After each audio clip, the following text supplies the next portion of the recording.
किसी भी आम स्मार्टफोन को हाथ में लेकर देखिए। बाहर से तो ये बस मतलब शीशे और धातु का एक बेहद चिकना सा टुकड़ा लगता है। हाँ बिल्कुल। लेकिन अगर उस स्क्रीन के पीछे की दुनिया में झांकने का मौका मिले तो वहां एक पूरा का पूरा महानगर बसा हुआ नजर आएगा। सच में? मतलब एक ऐसा शहर जहां सड़कों पर गाड़ियां नहीं बल्कि एक सेकंड में अरबों इलेक्ट्रॉन्स दौड़ रहे हैं। हाँ, और उन सड़कों के किनारे माइक्रोचिप्स की गगनचुम्बी इमारतें खड़ी हैं। बिल्कुल।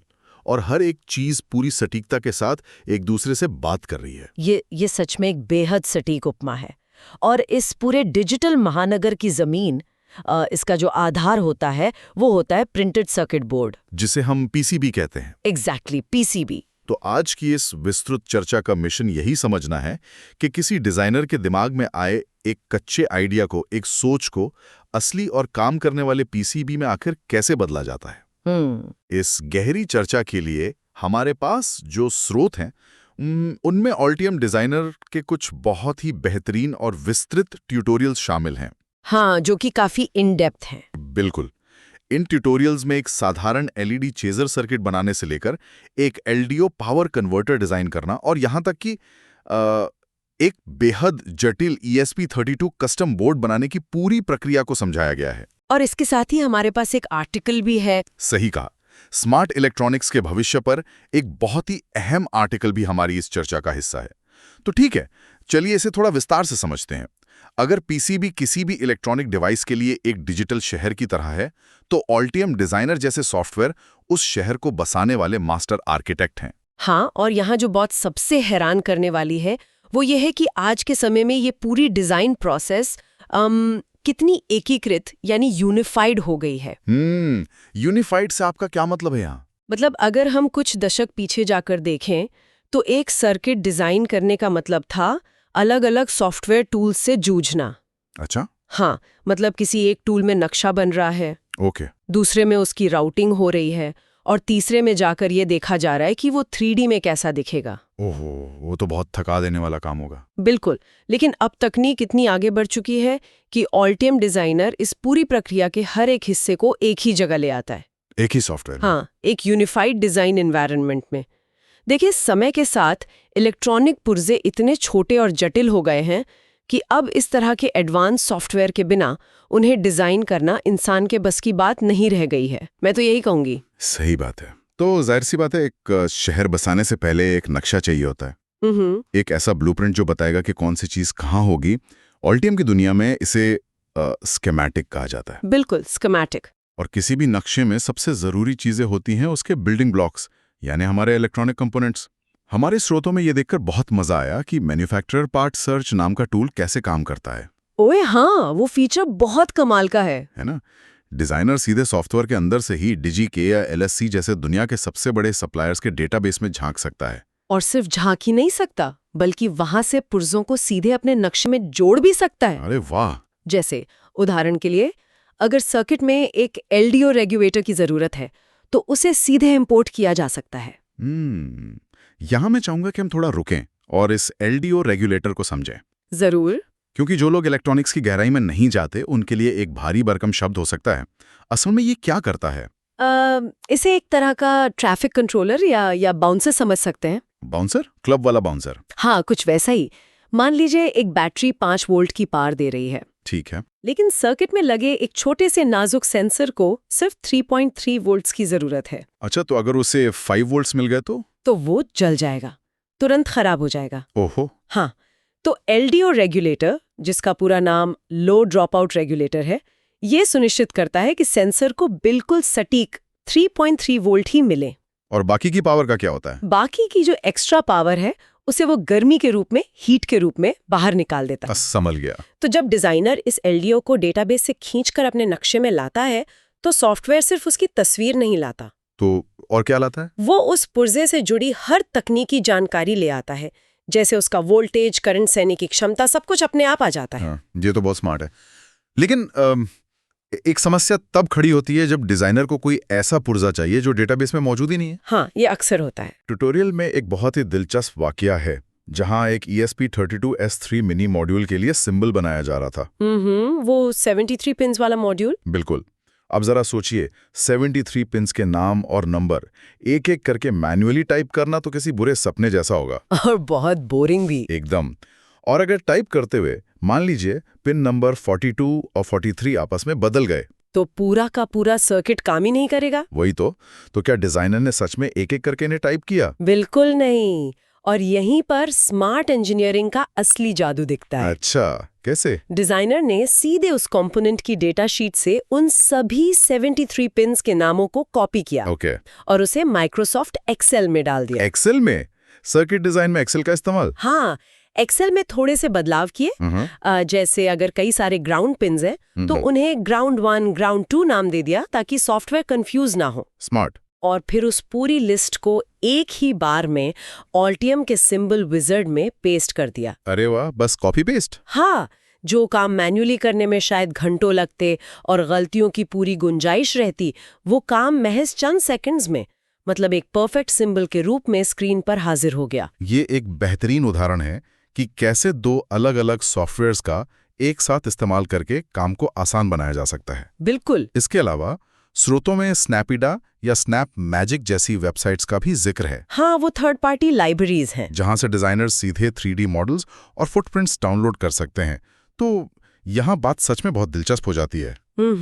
अगर इंटरनेट पर हर एक आम कंपोनेंट का डिजाइन, उसका सिंबल, उसका 3D मॉडल पहले से मुफ्त में मौजूद है, हाँ, तो फिर ट्यूटोरियल में डिजाइनर को USB-C कनेक्टर या ESD प्रोटेक्शन डायोड जैसे आम पुर्जों के सिंबल खुद मैन्युअली क्यों बनाने पड़े? मैं समझ रही हूँ आप क्या कह रहे हैं।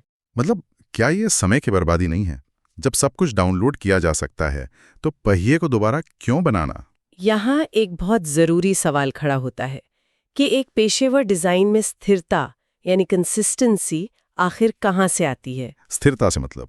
देखिए, इंटरनेट से डाउनलोड की गई चीज़ों के साथ सबसे बड़ी समस्या ये है कि उन्हें अलग-अलग लोगों ने अलग-अलग मानकों के हिसाब से बनाया होता है। अच्छा, स्टैंडर्ड्स अलग होते हैं। बिल्कुल।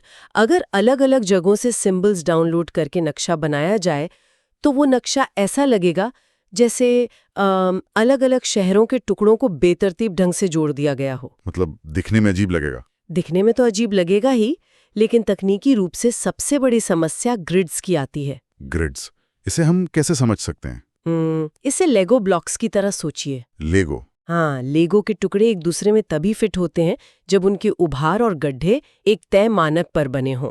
ऑल्टियम में स्कीमेटिक बनाते समय 100 मिल यानी 1 इंच का 1000वां हिस्सा उस ग्रिड का पालन करना एक उद्योग मानक है। ओके, तो 100 मिल की ग्रिड होनी चाहिए। हाँ, अगर इंटरनेट से डाउनलोड किए गए किसी सिंबल की पिन्स 100 मिल ग्रिड पर सेट नहीं है, तो जब सॉफ्टवेयर में उन्हें तारों से जोड़ने की कोशिश की जाएगी तो तार जुड़ेंगे ही नहीं। बिल्कुल, तार और पिन आपस में अलाइन ही नहीं होंगे। और इसके अलावा एक 0402 कैपेसिटर का उदाहरण लेते हैं। 0402 कैपेसिटर, जो कि आकार में धूल के कण के बराबर होता है ना? बिल्कुल सही, करीब 1 मिलीमीटर लंबा और आधा मिलीमीटर चौड़ा। बाप रे, इतना छोटा? हाँ, तो इतने छोटे पुर्जे के लिए मैन्युफैक्चरिंग के दौरान बहुत ही सटीक जगह चाहिए होती है। अगर डाउनलोड किए गए फुटप्रिंट में जरा सी भी गड़बड़ी हुई तो मशीन उस पुर्जे को PCB पर सही से रख ही नहीं पाएगी। ओहो, तो पूरा बोर्ड खराब? एग्जैक्टली। इसीलिए एक प्रोफेशनल डिजाइनर हमेशा अपनी खुद की लाइब्रेरी बनाना पसंद करता है, जहां हर सिंबल और फुटप्रिंट एक ही मानक पर खरे उतरते हैं। इससे गलतियों की गुंजाइश लगभग खत्म हो जाती है। समझ गया। तो हमारा डिजिटल ब्लूप्रिंट तो अब तैयार हो गया। हाँ, नक्शा बन गया। लेकिन एक डिजाइन कंप्यूटर स्क्रीन पर चाहे कितना भी सुंदर क्यों ना लगे, जब तक उससे असली तांबे और फाइबर ग्लास में नहीं डाला जाएगा, वो किसी काम का नहीं है। सही बात है। तो अब हम नक्शे की दुनिया से निकलकर उसे एक भौतिक आकार, एक फिजिकल शेप देने की प्रक्रिया की तरफ बढ़ते हैं। यहीं से PCB लेआउट और राउटिंग की शुरुआत होती है। राउटिंग? ये राउटिंग बिल्कुल एक शहर के ट्रैफिक सिस्टम को डिजाइन करने जैसी है। बिल्कुल वैसी ही। जहां सड़कें, जिन्हें PCB की भाषा में ट्रैक्स कहा जाता है, वो बिजली और डेटा को एक जगह से दूसरी जगह ले जाती हैं। और एक अच्छे शहर की तरह यहाँ भी स्पेस मैनेजमेंट यानी जगह का सही इस्तेमाल सबसे अहम होता है। जगह की कमी होती है क्या? बहुत ज्यादा। कौन सा पुर्जा कहाँ रखा जाएगा, ये बहुत सोच समझ कर तय किया जाता है। जैसे बाईपास कैपेसिटर्स को हमेशा मेन चिप के बिल्कुल पास रखा जाता है। पास क्यों? दूर रखने से क्या दिक्कत है? क्योंकि अगर चिप को अचानक से ज्यादा पावर की जरूरत पड़े तो ये कैपेसिटर्स तुरंत पावर सप्लाई कर सकें बिना किसी देरी के। दूर होंगे तो टाइम लगेगा। अच्छा, स्मार्ट है ये तो। हाँ। लेआउट डिजाइन में एक और चीज जिसने मेरा ध्यान खींचा वो था 0 ओम रेजिस्टर्स का इस्तेमाल। हाँ, 0 ओम रेजिस्टर्स। सच बताऊं, जब मैंने पहली बार ये पढ़ा तो मुझे लगा कि ये तो कोई मजाक है। बहुत लोगों को लगता है। मतलब एक ऐसा रेजिस्टर जिसका रेजिस्टेंस यानी रुकावट ही शून्य है, उसका काम ही क्या है? अगर कोई रुकावट नहीं डालनी तो डिजाइनर वहां सीधे तांबे का एक तार क्यों नहीं लगा देता? ये सवाल अक्सर लोगों के मन में आता है। इसका जवाब असल में पीसीबी को असेंबल करने वाली मशीनों के काम करने के तरीके में छिपा है। मशीनों में? हाँ, फैक्ट्रियों में पिक एंड प्लेस रोबोटिक मशीनें होती हैं जो एक एक पुर्जे को उठाकर पीसीबी पर रखती हैं। ठीक है। ये मशीनें चौकोर ठोस पुर्जों को तो आसानी से पकड़ सकती हैं, लेकिन एक लचीले तार को पकड़ना उनके लिए बहुत मुश्किल होता है। ओहो, तो तार की जगह वो रेजिस्टर लगा देते हैं। बिल्कुल। एक 0 ओम का रेजिस्टर असल में बस एक तार ही होता है जिसे एक आम पुर्जे का आकार दे दिया जाता है ताकि रोबोट उसे आसानी से हैंडल कर सके। क्या बात है। डिजाइनर इसका इस्तेमाल एक स्विच या जंपर की तरह करते हैं, जैसे कि ट्यूटोरियल में था। हाँ, अगर ये तय करना हो कि सर्किट USB-C से पावर लेगा या बैटरी से, तो वो इस 0 ओम रेजिस्टर को किसी एक रास्ते पर लगाकर उसे चालू कर सकते हैं। क्या बात है, एक बहुत ही आसान सा समाधान एक बड़ी इंजीनियरिंग चुनौती के लिए। बिल्कुल। और जब हमने USB-C का जिक्र किया ही है तो हमें डिफरेंशियल पेयर राउटिंग को समझना होगा। ये बहुत जरूरी टॉपिक है। ये कॉन्सेप्ट मुझे एक हाई स्पीड एक्सप्रेसवे की तरह लगता है। ये एकदम सही तुलना है। USB केबल के अंदर डेटा बहुत ही तेज गति से सफर करता है। इसके लिए 2 लाइनें होती हैं, एक पॉजिटिव जिसे DP कहते हैं और एक नेगेटिव DN। ओके। ऑल्टियम जैसे सॉफ्टवेयर में इन दोनों ट्रैक्स को एक साथ बिल्कुल एक जैसी लंबाई और एक जैसी दूरी पर राउट किया जाता है।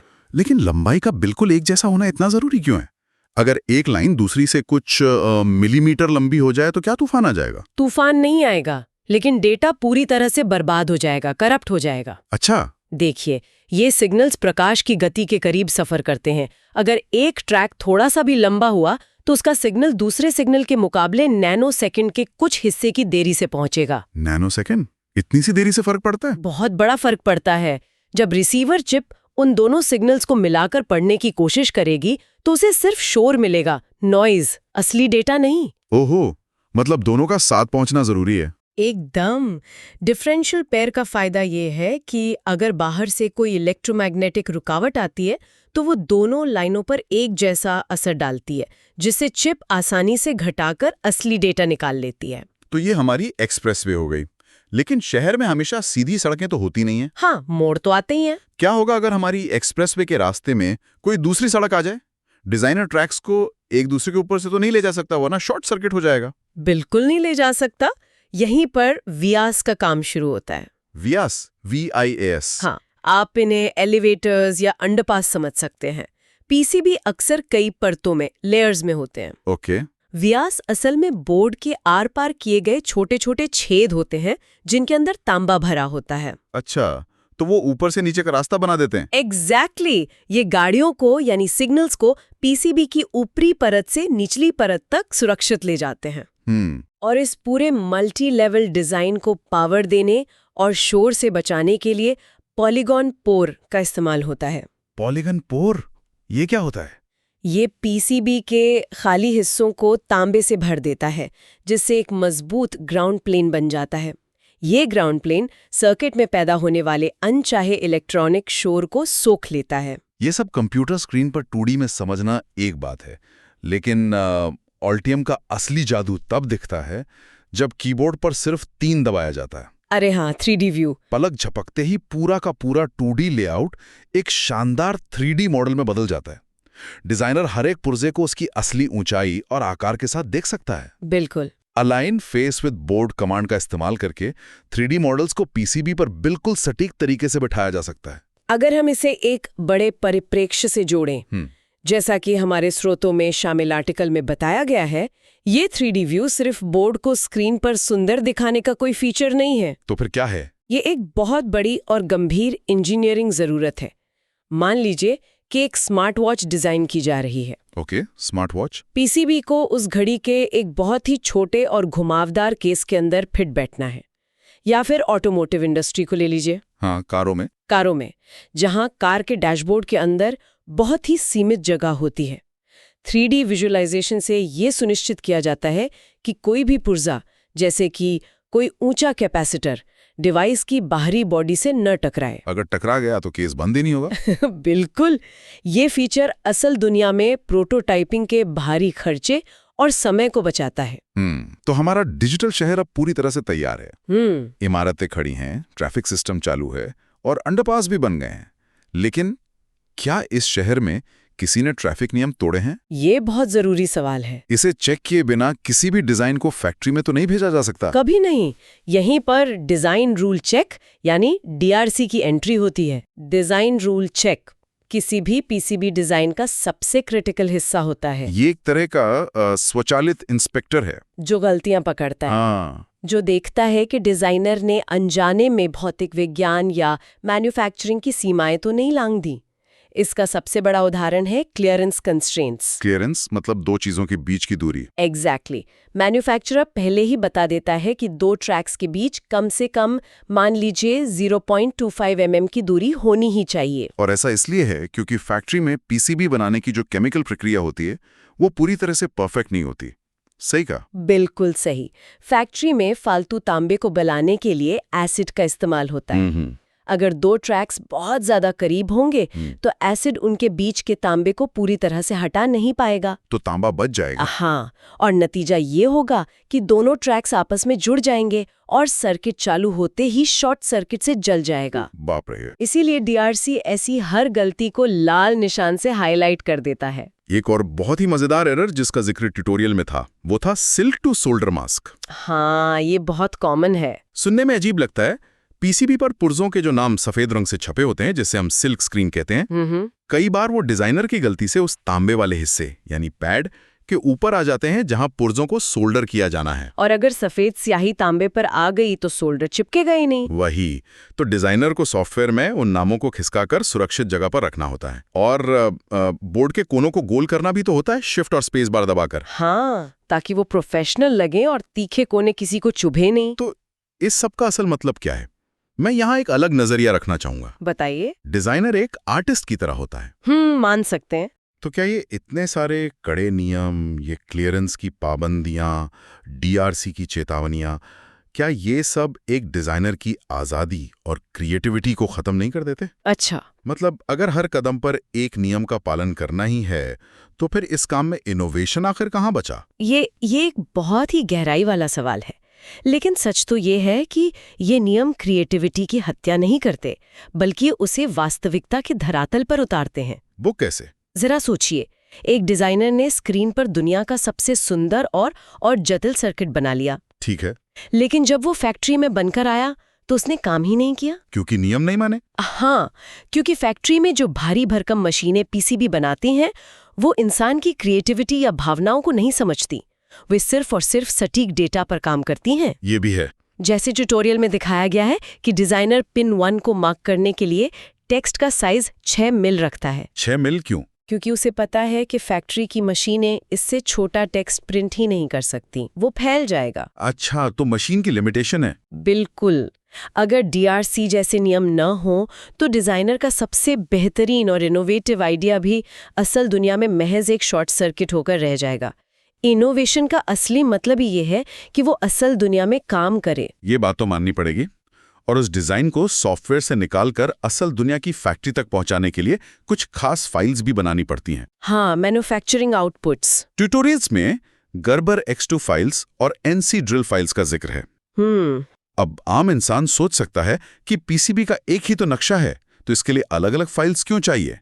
इसका कारण शायद ये है कि फैक्ट्री के अंदर अलग अलग कामों के लिए बिल्कुल अलग तरह की मशीनें होती हैं। एकदम सही। गर्बर फाइल्स उन मशीनों के लिए होती हैं जो केमिकल प्रक्रिया से गुजरती हैं। वो एसिड वाली? हाँ, ये फाइल्स एक तरह का फोटोग्राफिक मास्क बनाती हैं जो तय करता है कि कहाँ तांबा बचेगा और कहाँ से उसे एसिड से हटा दिया जाएगा। ओके।